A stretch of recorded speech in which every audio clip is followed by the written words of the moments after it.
episode 7 of Design Tea. Thank you so much for joining me, Martin. You're welcome. We have our tea, we have a new setup. Yes. So it's very exciting, and I know you've been doing a lot of work and thinking and kind of exploring working with design execs in-house and kind of advisory work to understand how they're best set up. So I thought that'd be a good kind of topic area for us, so I'll just hand it over to you. Oh God, yeah. Well, it's an interesting space right now, over the last, I guess, 4 or 5 years, I've been working with executive leaders of design, and what's been interesting is working with them and their leadership teams to try and work out how those design teams have impact inside an organisation, and I think the observation I've had is it's a particular challenge in that there's how you see it from the inside of the design team and from your seat as a leader. But there's also this how you are perceived by the rest of the organisation as what the role of the design team is, what impact and what value they have. One of the things that's been said a lot over the last 2 or 3 years is that design teams may have failed to articulate their value properly, and it puts a lot of onus on the design teams to have, and I've been one of the people that said this in the past, to have more business leadership skills.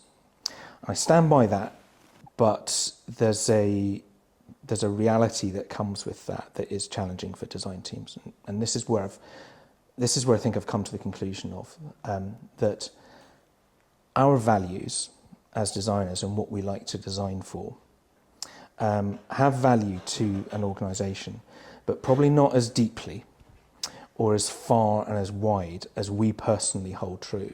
So when as a design leader I speak to my designers about the value of design, I'm sometimes taking them further than the company is going to go.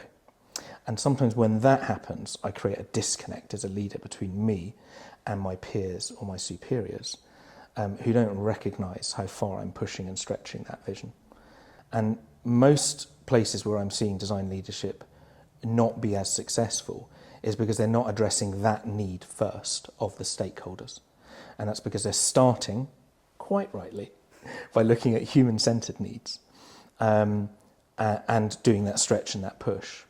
Where actually in reality the cycle for a business is quarterly and annual, and the needs that they have the needs that the business has are to drive some of those impacts and results. And sometimes that is not as stretching as the vision that we come out with in design. It kind of ties into something I was talking about, is this kind of like need to feed the beast. Yes. And if you want to do something and you want to push it and you want to do that human-centered design or thinking, and that what really is a mindset that needs to go across an organisation, because it's not just about scaling design, it's but I do think it's that you've got to work to the business and kind of say, right, well, what are my accountabilities as a designer? I think that's sometimes where things fall down, because the reality is in a lot of places design actually doesn't have any meaningful accountabilities. I also think there's a certain type of leader that's going to be able to kind of give some stuff, like hold on to what needs to be held on to, and have that, I own this and I'm accountable for this. But at the same time, you kind of need to have your toys but give your toys away. And there's this really weird kind of dichotomy between the two things there. If you want to be reporting at a board level, which is something that people have called for, ExCo. So interesting. That's actually really interesting. I repeat this quite a few times. I hear a lot of people in design saying, we should have somebody, who reports to the board. The only person that reports to the board is the CEO. And the fact that design leaders are actually, and I've repeated it, are saying that shows a fundamental lack of understanding of how governance works in organisations and means you don't deserve the seat. It's the ExCo. The CEO runs a team. The CEO reports to the board. So let's talk about that. Who should report to the CEO? If I'm the CEO, I want to pull some levers in the business. I want to know how I reduce my cost of operations. I want to know how I go to market and sell. I want to know how I make my product or my services. And I want to make sure that I'm financially running a tight ship and that my people are sorted out. And that's why I have those roles. And I shape that team in order to be able to pull certain levers. So if you want to be on that team, you have to have a fundamental lever that makes a difference to the impact of the business. I'm actually seeing in a lot of large-scale organisations design moving to CMO. That's because the CMO has got most of the customer levers. The other place where there are customer levers is in operations. And then when you're looking at if the product is very much the business model, then that's why you've got a chief product officer, because they're actually controlling a lot of the different levers. So it's very few times where you actually need a design accountable leader in that space, which is different from saying, could my next move be to be the chief product officer? With my design background, I would do that role very differently.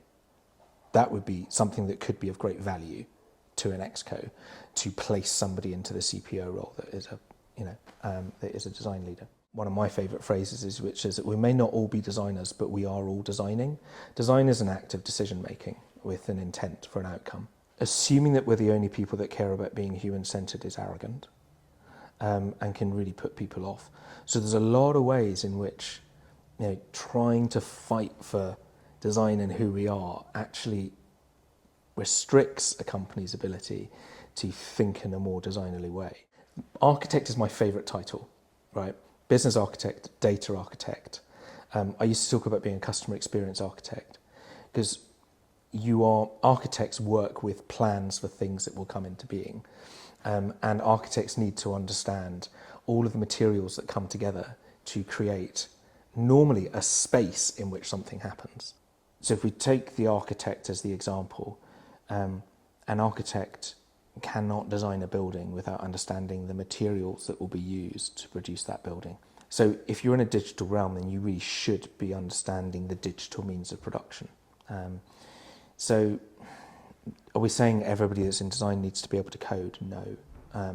But you need to be able to have an appreciation for, what engineers are able to do, and where their boundaries are and what they need in order to be able to do their roles particularly well.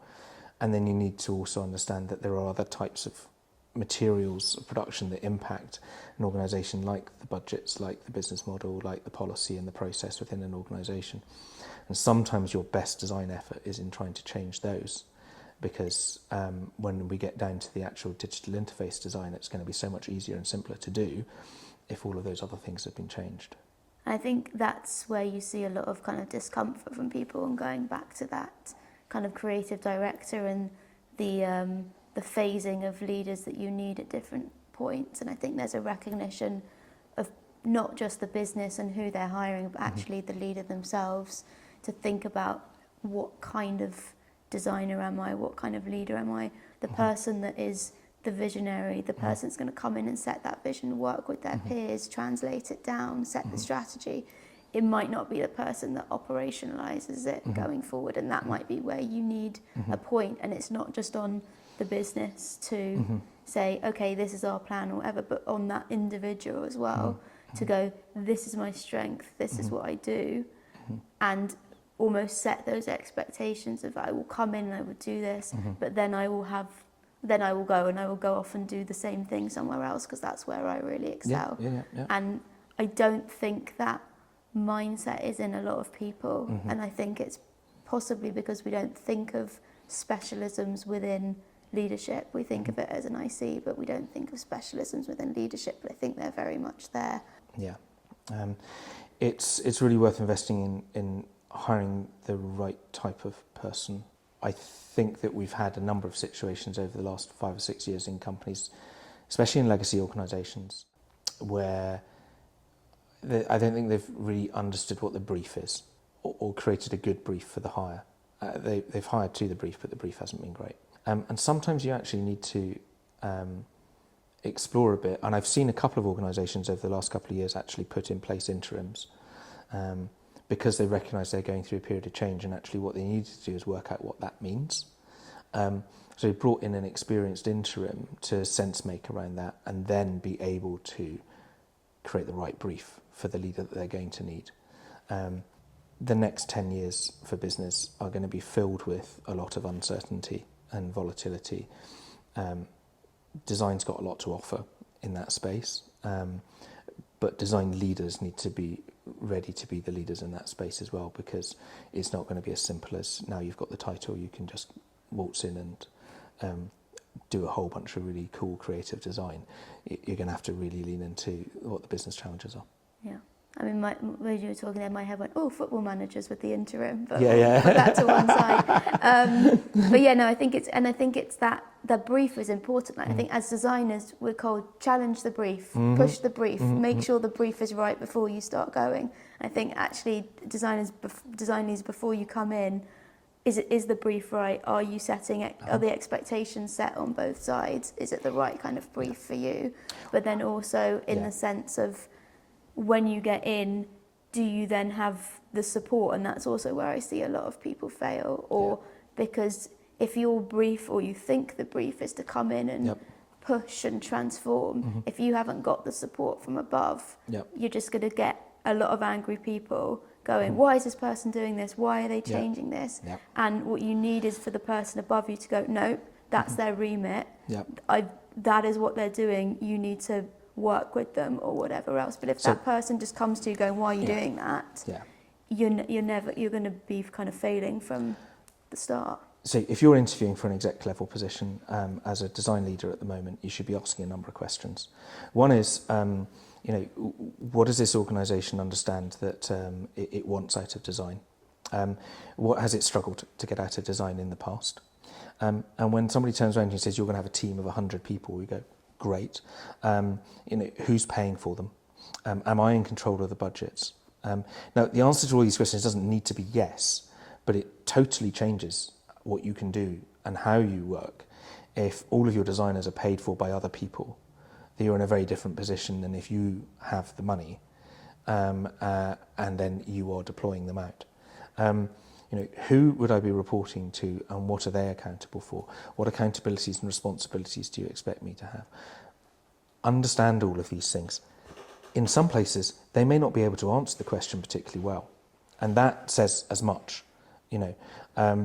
and then understand, I guess really, you're going to try to have impact, right? That's what you really want to do, is scale impact. And for me, that's about investment, which is political investment and financial investment, so what your coverage is and what money you can, measurement, how you're going to be measured on success. Clarity of purpose of the organisation so that you can bring purpose to things. What accountabilities you have, what craft exists within the team, and then an element of tenacity that you're going to need in order to see through all of this. So if you've got good questions around impact, investment, measurement, purpose, accountability, craft and tenacity, then you'll understand what you're walking into. Yeah.